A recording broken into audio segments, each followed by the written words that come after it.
Donatai, tai kokios mintys, kas čia nutiko šiandien, kas lėmė nesėkmę? Sunkiai dar tos mintys dėliojasi, bet visų pirmiausia noriu pasveikinti Sūduvą su pergale. Kas liečia pačias rungtynės iki pirmo įvarčio, jos buvo apylygės, gal momentų net mes turėjom daugiau, bet praleidę pirmą įvartį paprasčiausiai sugriuvom ir raudoną kortelę, kurios tokios negali būti, čia aišku disciplina. Sušlubavo vieno vaikinuko, taip kad tai tiek. Antras įvartis tikriausiai irgi buvo labai nelaiku ir ne vietoje.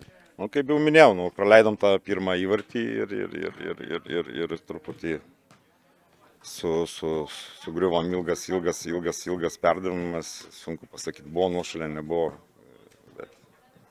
2-0, antra raudona ir rungtynės buvo uždarytos.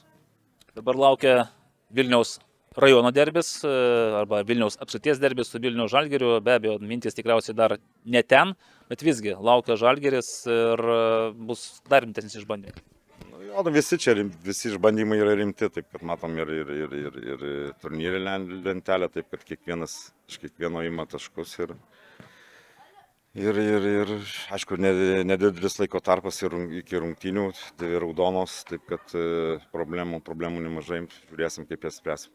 Turėsit ką pakelt nuo atsarginių suolelio, pakeisti Devensą, Levšiną?